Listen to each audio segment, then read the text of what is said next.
team? How do you make your team grittier?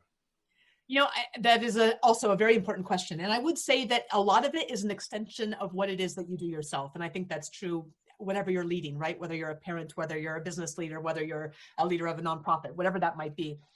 And so when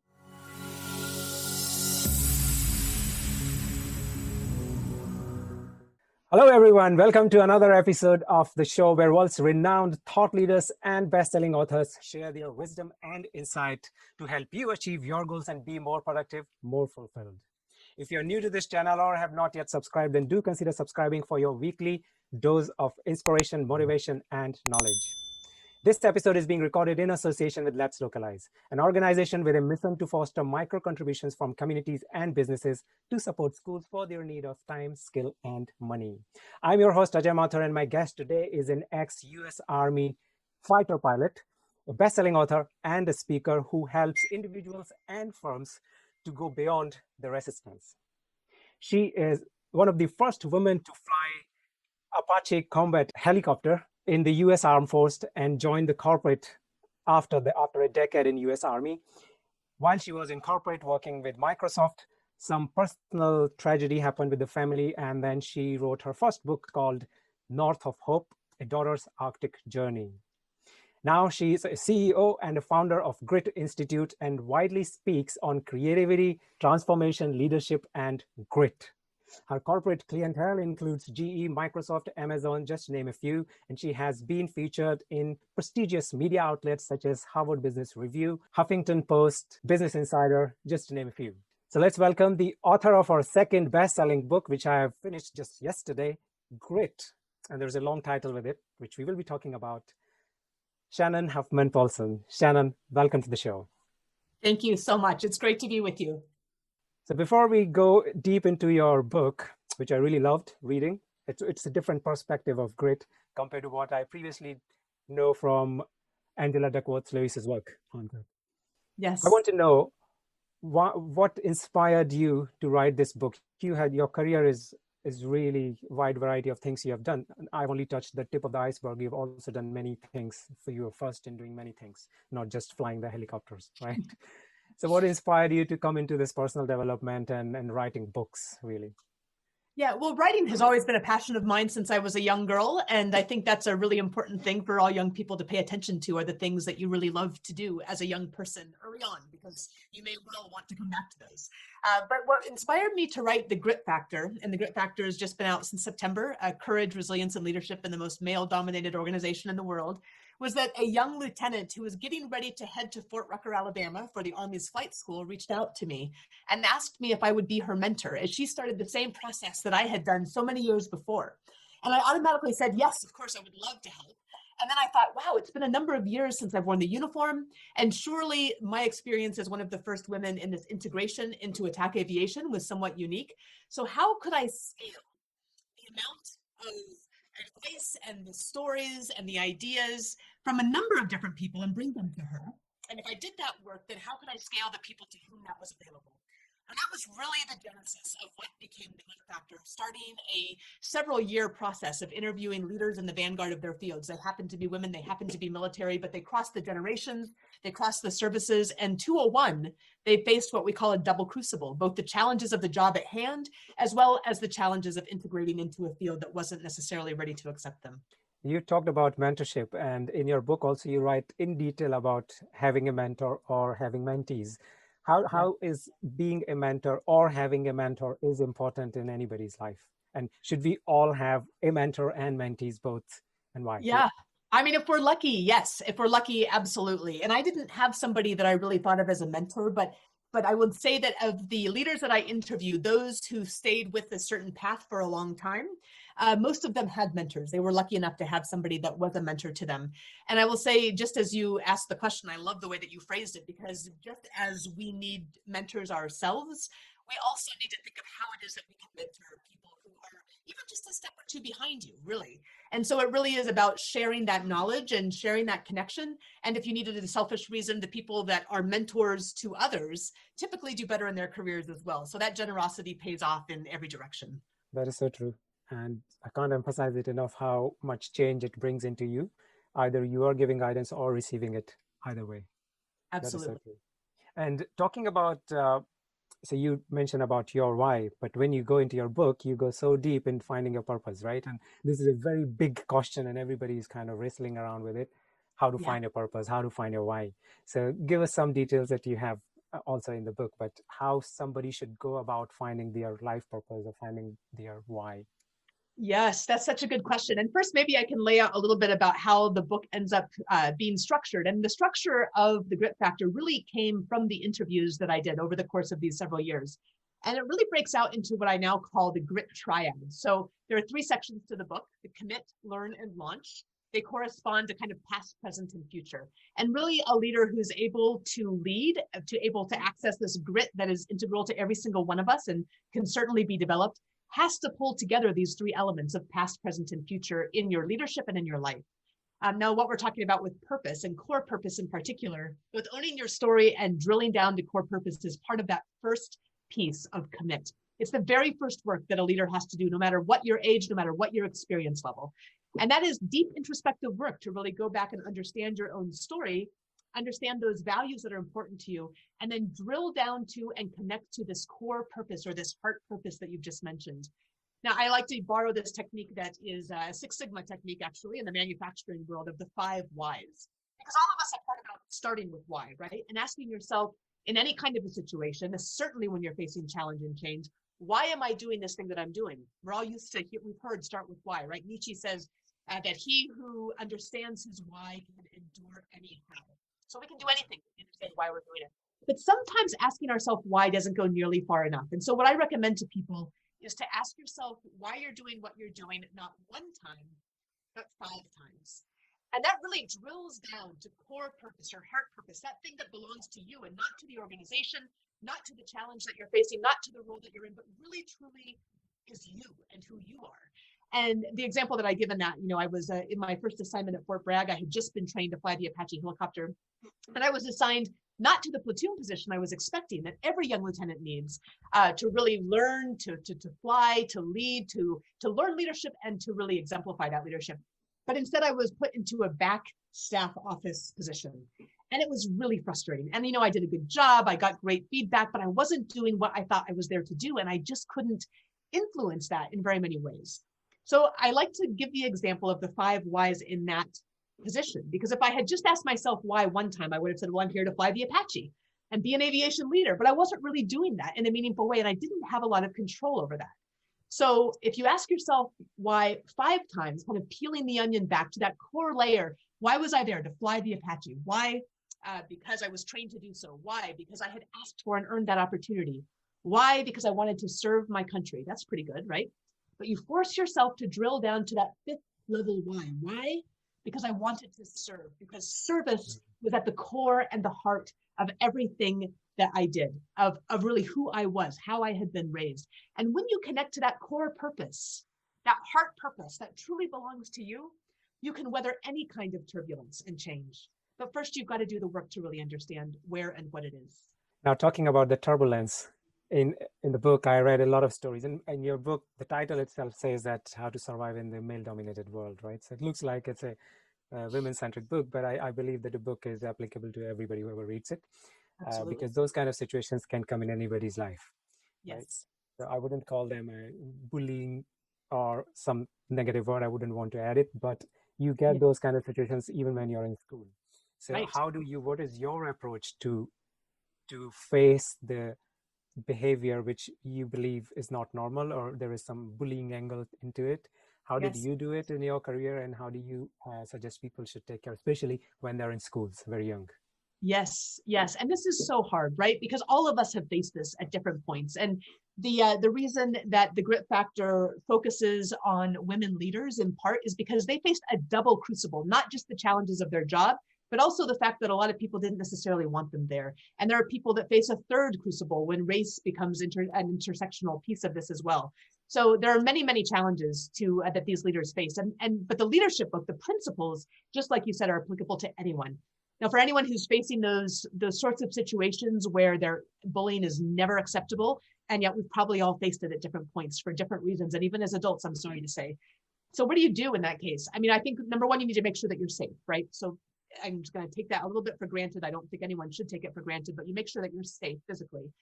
And then I really recommend you do your best to learn how to block out the naysayers. There's always going to be somebody, and this is true to the year that I'm living right now, right? So even as an adult, there will always be people telling you why you can't do things, because most people aren't willing to do the work, quite frankly, but also because they're making excuses for other things in their own lives. And you really have to block out the naysayers and stay totally focused on what your work is and be the best you can at the work that you're doing. Take on increasing responsibility, take on bigger and bigger challenges, and blow them out of the water. When you fall down, all of us fall down, stand back up and keep focused. And I think in a situation where you have people around you who are not supportive or who might be openly unsupportive, actually, and maybe that's a euphemistic way to say it, that focus on what you're doing really needs to be where you spend your time. And at the same time, blocking out the naysayers, blocking out what they say, and finding the places where you do have support, where you can lean on people, whether it's your family or extended family or a religious leader or something else like that. So if there's a place where you do have that support, it's important to find that, but just stay focused on what you're doing. It will pay off in the end, I promise. Yeah, and grit is all about being passionate and being persistent, right? Together. Yes. And these kind of situations, when they come, people get into some sort of fear trap, and then they just can't go beyond because their beliefs are challenged, right? Yes. And oftentimes the fear is of unknown. Right. Any tips that you can give to face that fear and continue have that grit? Well, when I give keynotes to big companies, I talk about at the very beginning, I always give this story of taking off in the Apache helicopter. And I'll ask them, which way do you take off in the Apache? And most people raise their hands in a big audience and they say up. I said, well, yes. I mean, ultimately you do want to go up. But in the Apache, like in any other aircraft, you turn the nose to face the wind. And when you use it the right way, that resistance will help you to rise. I say the same thing about fear. Fear is a normal human emotion. It can be totally crippling if you don't turn towards it. And so when you face fear, understand that it is completely normal. Every other human being in the world has been in that same place at some point, and you've got to turn towards it and keep moving through it. And Angela Duckworth, of course, defines grit as passion and perseverance towards very long-term goals. When things are uncertain, especially when you can't see that long-term goal necessarily, it's much more difficult to stay with whatever your program is, whatever your mission is, and whatever your focus is. And so what I like to say, it's a dogged determination in the face of difficult circumstances. You don't always feel passionate about it, especially if you're feeling afraid. And that's where you just have to keep on that road. Keep doing an excellent job at what you're doing. Continue to gain skills, continue to move forward. And when you get past that fear, when you get past those obstacles or those objections, you'll start to see a much, much wider world open up. And that's when you really get to be able to look at the horizon and see the direction that you want to go. That is so true. I think the challenge is to put that into practice.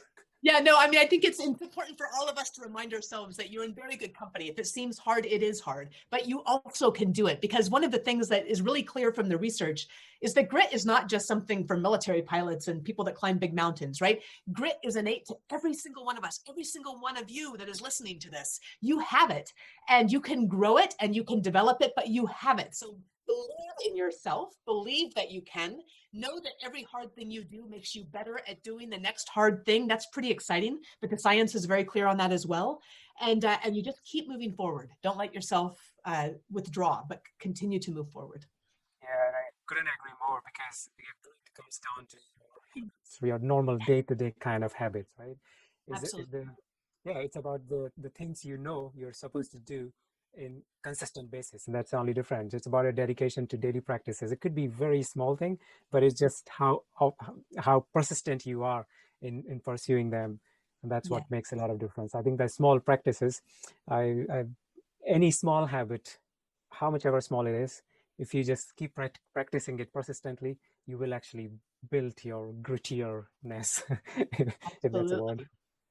Absolutely. No, I think that's so true. And, really the practices that are recommended to build grit and resilience are very small things, but there's a consistency of doing that allows it to kind of accrue over time, really, right? And to build up this muscle of grit and resilience. And so they are very small things, whether it's being grateful every day. That's a big deal, to be grateful every day, to choose an optimistic mindset. You choose your mindset, right? And doing that every time you're tempted to do something else. Those are small habits that are very, very powerful. I mean, people say a lot, be grateful, and it sounds so simple, but it is not. You just can't be grateful. I mean, I'm just telling you my experience, right? I Sure. know that, okay, I have to be grateful for 10 different things, and at the end of the day, I have to count on what good happened in the day. But it doesn't happen. You either forget it, or sometimes you believe that, this is normal, this is nothing to be grateful about. Yeah. Yes. Well, and I So, really so recommend. bringing that into habit. Yes, exactly. And write down those things that you're grateful for, and not just write them down, but actually spend 30 to 60 seconds. That's it, on each thing, and really think about why it is that it's such a special thing, because it is, right? And that builds grit and resilience. It is scientifically shown to do that. So it does. It sounds like such a simple, it almost sounds wishy-washy, but it's not. It's a big deal, and it's worth cultivating. There is a good tip I can give you. I've asked my Alexa to remind me to tell her what I'm grateful for today. Oh, there you go. Artificial intelligence at work with gratitude. I love it. So she reminds. Now it's up to you. Like, Alexa, just shut up. Okay. In your three facets, right? Commit, learn, and launch. Mhm. In the learn side, you talk about listening quite a lot, and I found it really fascinating. How is listening related to grit? Can you give us some examples and show that, yeah, if you are a good listener, this is how Yes. you will become more grittier?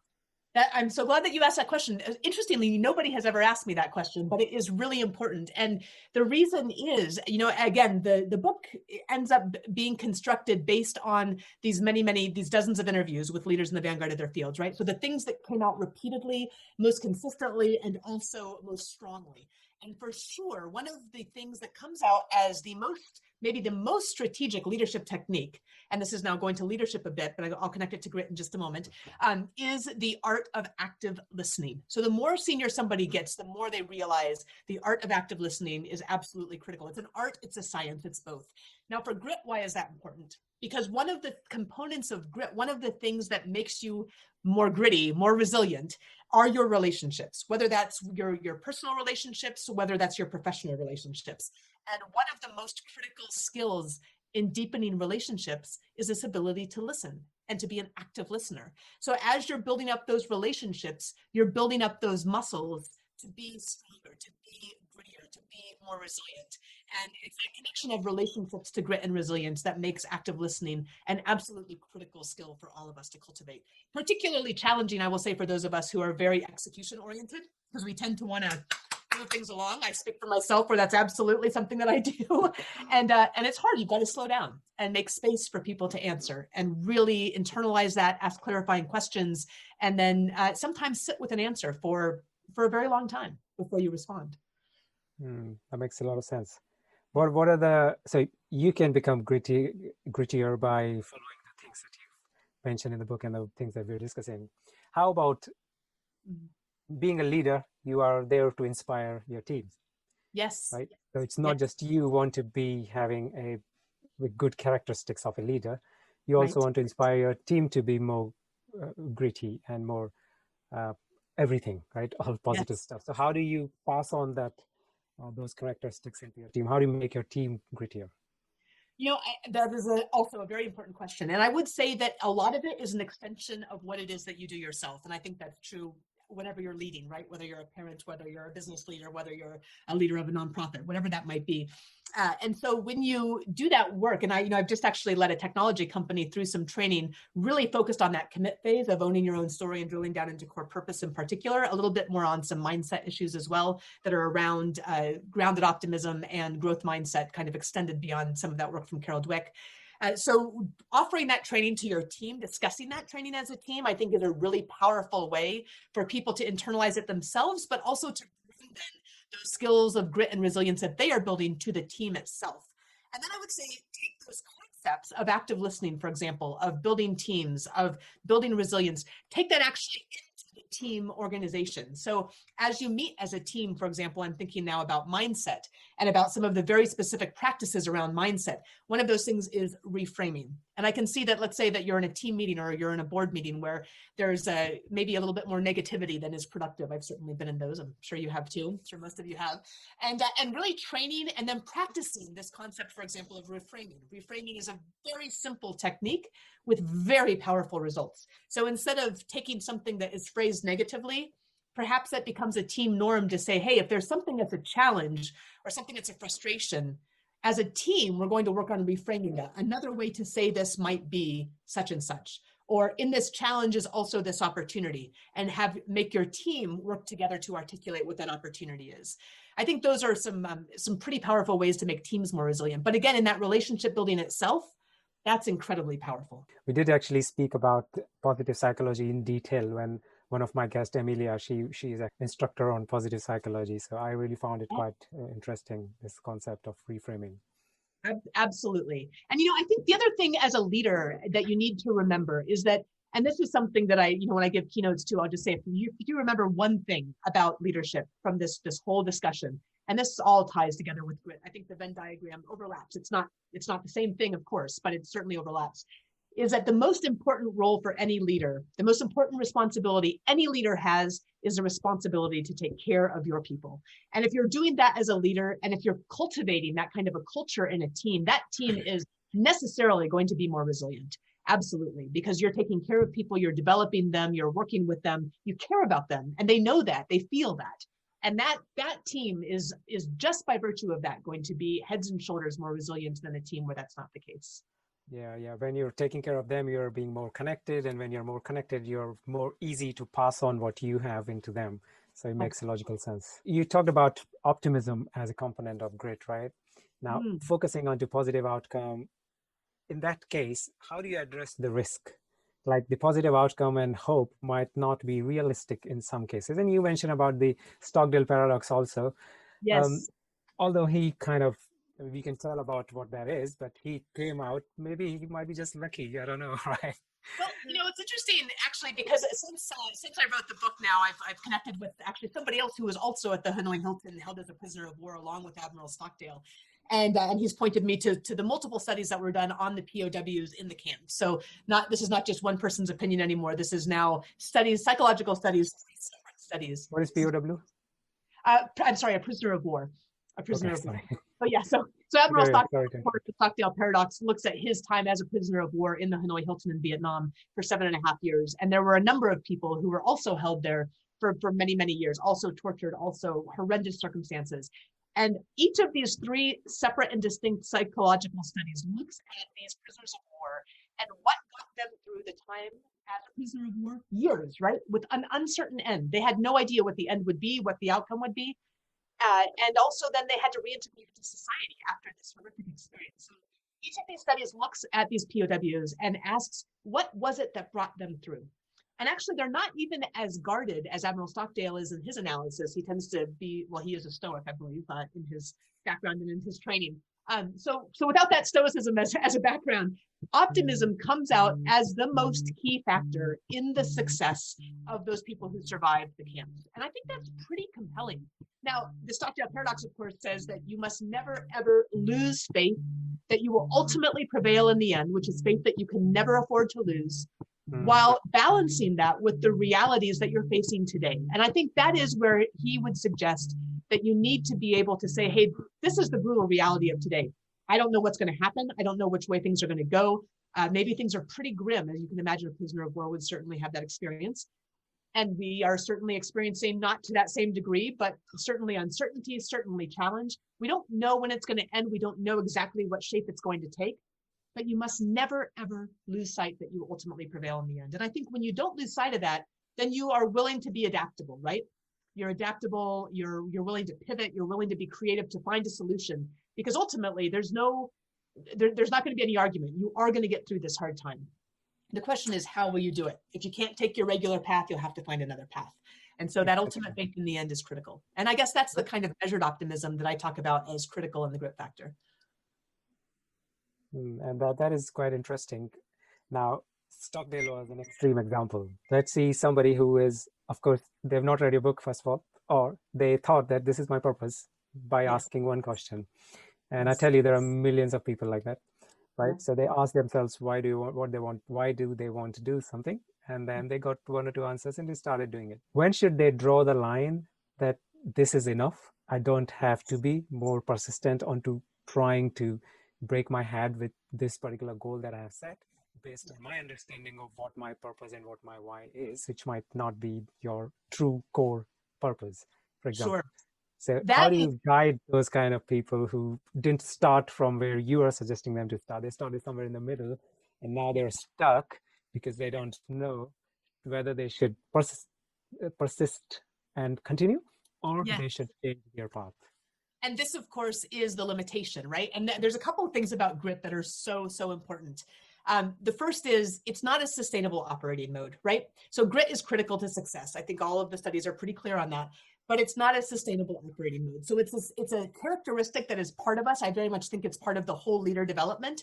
That's why the grit factor has 3 phases that connect to past, present, and future, right? And it's part of the makeup of who we are. And yet it is a characteristic that you want to call upon when you need it and not be operating in all the time. That is a real danger, I think, for a lot of us who push ourselves hard or who encounter something like what we're encountering today. The second part of that, and I think this maybe gets a bit more to your question, is, okay, what if you're burning out? What if you're kind of running out of the energy and you've used up a lot of that grit? Or what if you, do you just stick with something until the end of your life? And the answer, of course, is no. Obviously, I would say if you're in any kind of a situation where you're being abused, then you certainly leave, right? There's nothing, and I'm not an expert on this, but I would recommend anybody in any situation where they're being mistreated should leave immediately. There's nothing to stick out there. That's somebody else's problem. And but beyond that too, and especially for young people, and I hear this a lot about young people in jobs, is they tend to they come in, they're like, oh, I don't know if I really like this, I might go do something else. And I always say, stay long enough to learn something significant and to contribute something significant. And if once you've done that, you go back into your 5 whys and say, you know what, this isn't the direction that I want to go. That's okay. That's okay. But don't quit a year before you're done because you just don't like it right now. There's plenty of opportunities in life that we don't love in the moment, but that are worth carrying through until the end. And I think Angela Duckworth does a great job in her book about talking about, starting to work with kids. Finish the sports season, right? Finish or finish a couple of sports seasons as they get older. So you learn how to stick with something and to really learn and grow. But as an adult, when you're making that decision, as long as you're not suffering abuse, then I think you have to decide, also, if you're in an environment that will support your goals, if you're working for somebody who will support your goals and develop you, if you're not, it's interesting. I talked to Marsh Carter, who I also reference in the book, and he's mentored many, many, many, many people in the corporate world and also veterans getting out of the military and going into the corporate world. And he was responsible, and I hope I don't mistake this, but I think for State Street Bank, I believe getting up to 50-50 men and women, or at least a much better proportion. And one of the things he said is, if you're not working somewhere where they support you, find a place where they do support you. So at some point, there will be a decision to make along those lines. And I talked to a young woman the other day. She'd been working past her MBA about 7 years in a big company where she was performing at the absolute top levels, but there seemed to be a ceiling or a barrier, and there wasn't a lot of ways to address it. I was like, look, you put in your time, you've performed, find a place where they're going to celebrate that. And so you're right, there are times where grit is not necessarily the answer. And I think the decision to make is really as you go along, each person has to make that decision for themselves. But stay long enough to contribute, stay long enough to learn, and make sure when you do make that move that you're moving into it and not out of frustration.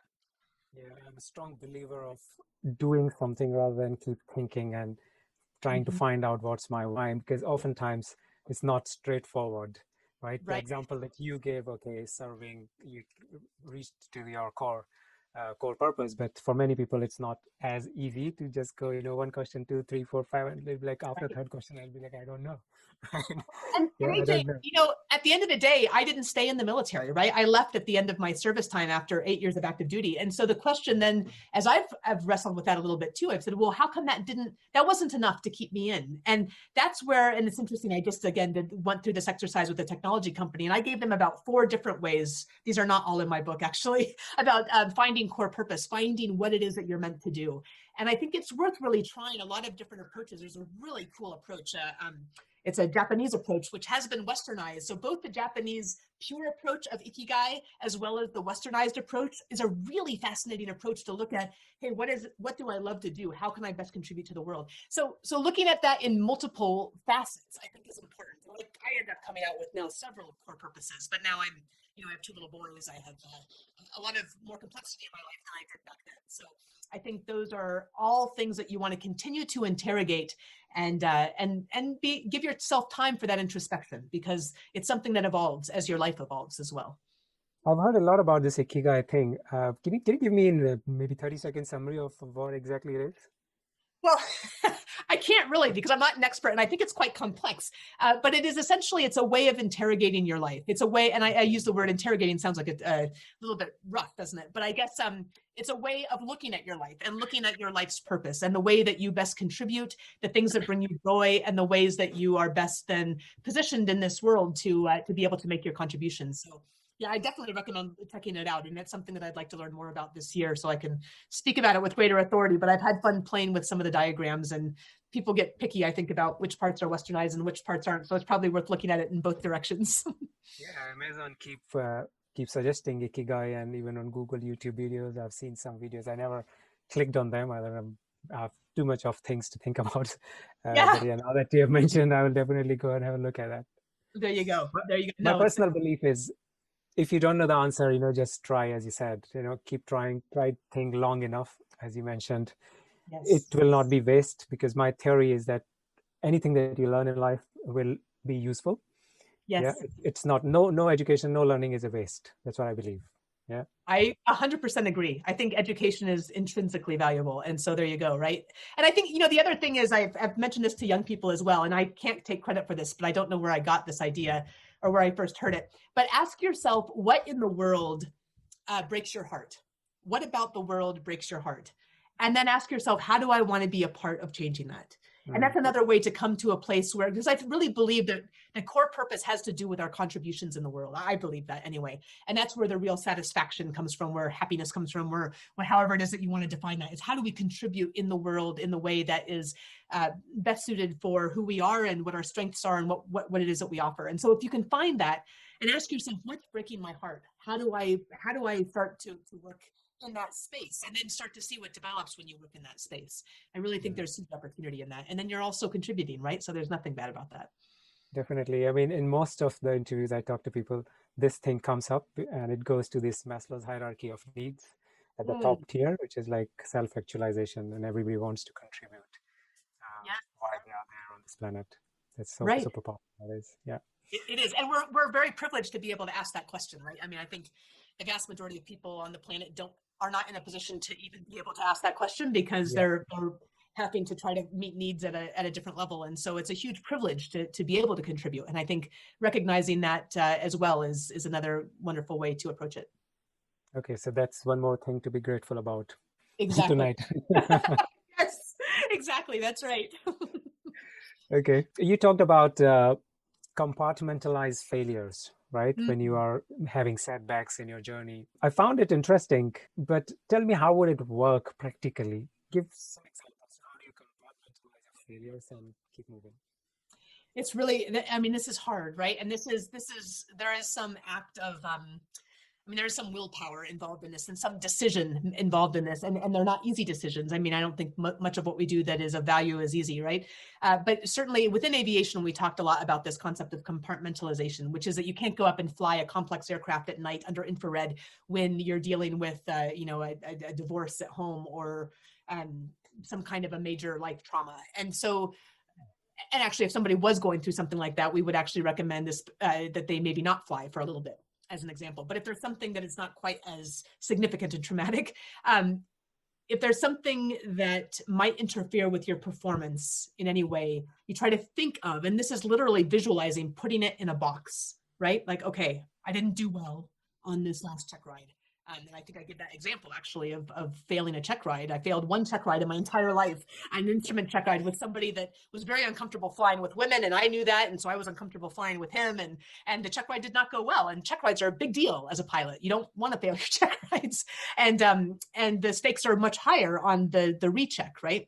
And so I could not go into that recheck with the weight of the failure of that check ride hanging over me, or I just would not have been able to focus. An instrument flying requires a lot of focus. And so really thinking about, okay, we're going to package this up. We're going to put it on the shelf. I'm not going to think about that. Now, as the reality is that it's still there and you're aware of it, sure, but you don't let your brain spend time in that space because you're focused on the work that you're doing next. The key is that you do have to address it at some point, right? At some point, you have to take into account that you need to work through whatever it is that you need to work through that's been in this box, because it doesn't just go away. But that when you are performing a specific task, you have to be able to set it aside in order to perform that task. And it's an important skill to learn, I think, as well, as a pilot, but really for any of us. I mean, how do they do it in military, for example? How can you, if something is bothering you, you have to kind of, your instinct is to resolve that first before you move on, right? So it's very difficult, isn't it, practically, to how to set that aside and continue doing other things. How to distract yourself. It is very, yeah, but I think that it is part of. I mean, it's very, very clear what the repercussions of not focusing while you're flying an aircraft are, right? But I think all of us as adults have to learn how to do that, right? If your kids are fighting when you leave, you can't just go get on your sales call and let that impact your sales call. You got to put that aside and talk to your client and then deal with the kids fighting when you get back home. So I think those are things that we all have to learn one way or the other. And it is difficult. There's no question that it's difficult. It's a tricky thing to do, but there is an aspect of choice in that, just as there is with mindset, I think, where although it's difficult, you say, I'm making the decision to take this action, to put this away over here, to approach this with a positive mindset, despite the many challenges that it seems to be presenting. Either way, those are choices that we're making. And I think that's an important thing to recognize, both the responsibility and the opportunity in that. And that doesn't at all take away from the difficulty, but we have that opportunity and we have that responsibility. I struggle with these kind of things, right? When you have to fight in your brain to keep this thought in one compartment and this another. Doesn't always work, but yeah, keep trying.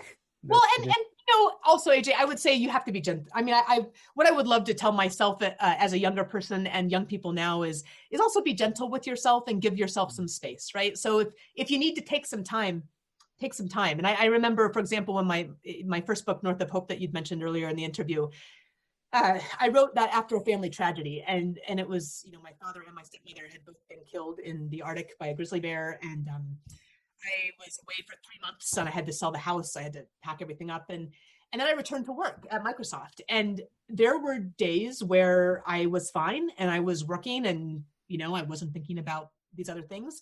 And there were days when I had to cancel my next meeting and go sit in my car for a while.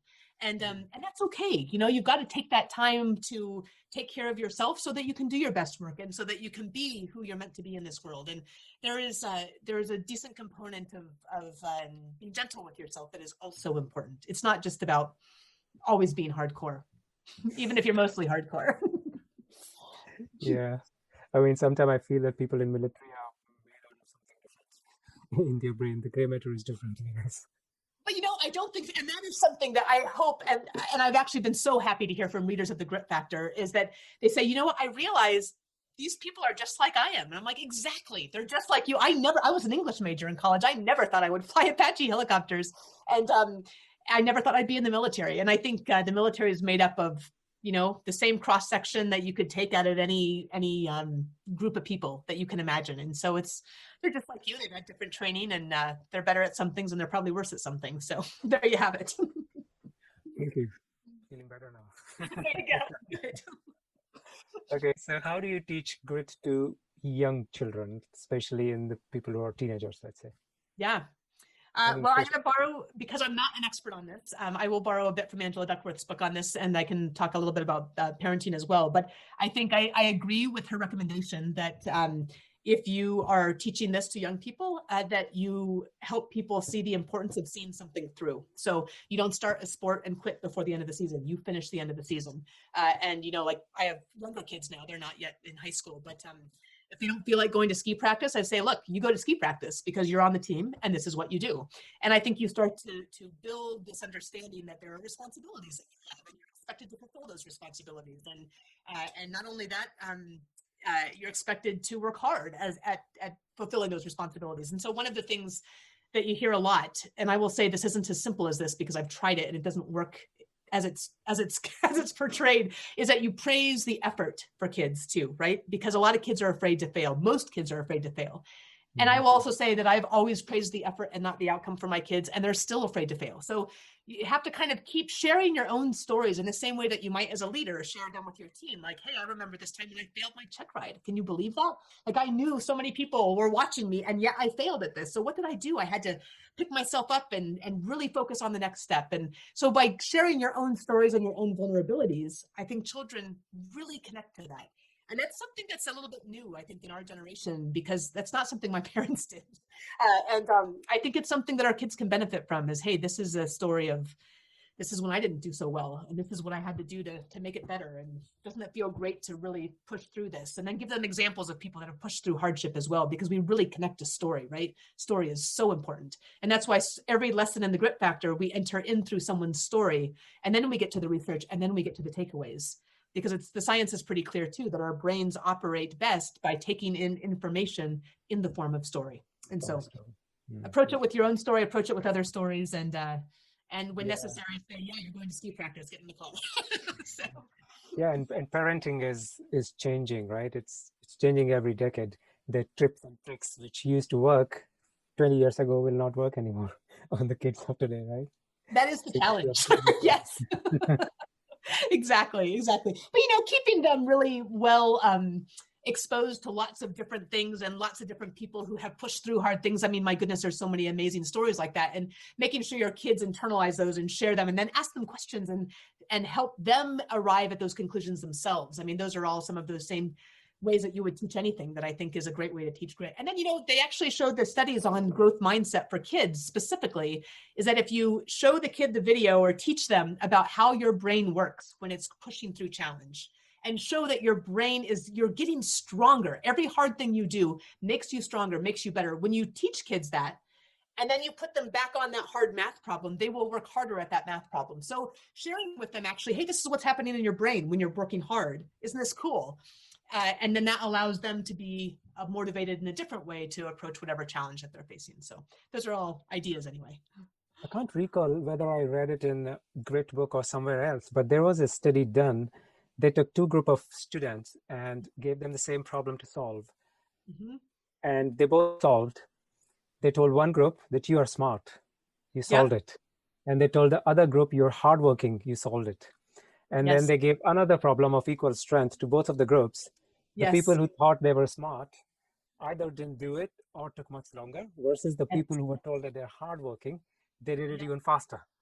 Yes, that's right. Exactly. And that's the Carol Dweck growth mindset studies that she's done at Stanford, right? Are very, very clear about that. So that is really about praising the effort and helping to establish identity in kids too. And it's one of those things that I know that there's different perspectives on this about not wanting to impose an identity on your kid. Well, I'm all for imposing this kind of identity, which is to say, hey, in our family, we do hard things. In our family, we work hard. And so you help them to develop the sense of identity of like, in our family, we do hard things. In our family, we do the hard work. And then they do internalize that into who they are, which is, I think, is not only a valuable thing, something that we really owe our kids. So I interviewed two ladies, and they are about how you teach children habits. One is Esther Wojcicki. She's mother of YouTube CEO. I don't know if you've heard of her. Oh. And there's another lady, Bina Kalik. She's also doing habits of mind or something like that. And what Bina says is, you keep telling your kids when they're really young, tell them the words which only sound like adult words. For example, resilient. Right. So you tell them that you're resilient in doing this, and they will be like, what that is, right? And then it will become their vocabulary, their normal way of doing things when you teach them those kind of words and then behaviors relates to words. So their upbringing will have that inbuilt in their brains. So you don't have to do hard work when they are young to teach them resilience, be more gritty, right? Yes. Excellent. I love that, actually. That's wonderful. So I might have a lot of questions, but let's, in the interest of time, I'll ask one common question that I ask all my guests, which is, according to you, what are the top 3 skills that everyone should have in order to grow and be prosperous, but schools are not teaching you that? Yes. Okay. So the first one is you need to learn how to sell, because you need to realize that every single moment you are selling. It's nothing dirty. It's nothing bad. It's just something that you have to learn how to do. And so there's a great book called Influence that is worth reading. I think that's an important one. The second thing is learn how to have a hard conversation. I think there's another book that I also recommend and would give in a stack to a new graduate from college or from high school, called Fierce Conversations by Susan Scott. I think you have to get comfortable with being uncomfortable and in conversations as well, because you're going to have a lot of them in your life, and it's important as a way to be truthful to who you are and also with your team. And there's going to just be some hard things that you have to talk about along the way. So that's worth practicing and worth knowing. I would say as part of that is also that active listening that we talked a little bit about. But being a good active listener is part of being a good conversationalist and being able to have difficult conversations.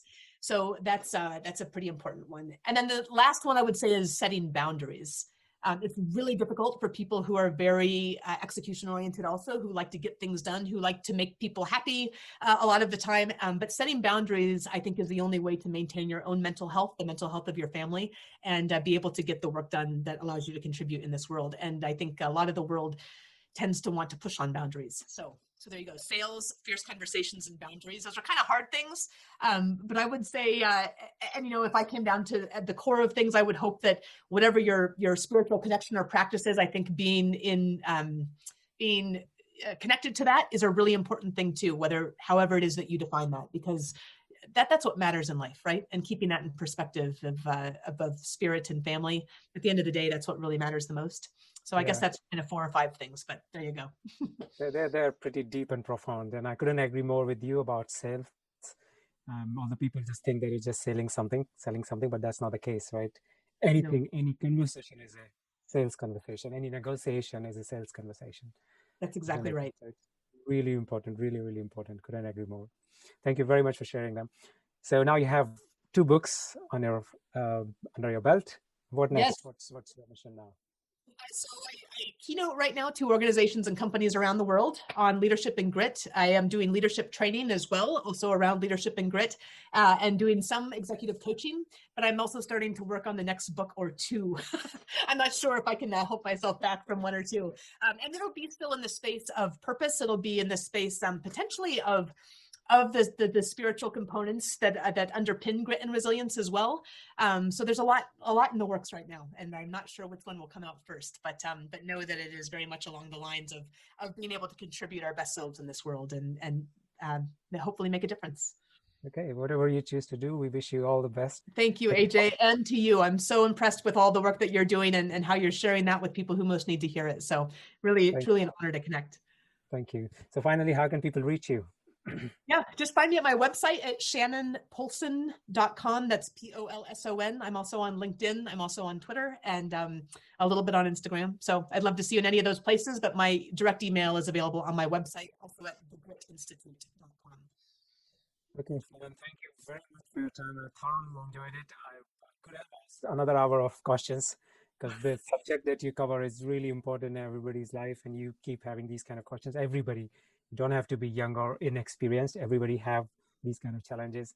So you're addressing that. Thank you very much. And thanks for your time today to be here and talk to us about it. Absolutely. Really. Thank you, Ajay. All the best. Thank you. Everyone, if you want to know more about the work Shannon has done, anything about the book, it looks like this. It's pretty cool in the uniform, right? Read it. It's a different perspective of grit. I thought it would be something similar to what the grit book of Angela has, but it is different. It's kind of must read about leadership. And if you have found some value in this interview, or if you have not yet subscribed to this channel, then this is the time to hit the subscribe button. And don't forget to hit the bell icon so that you get notification to all my future videos. I will see you again next week with an amazing guest. Until then, keep learning.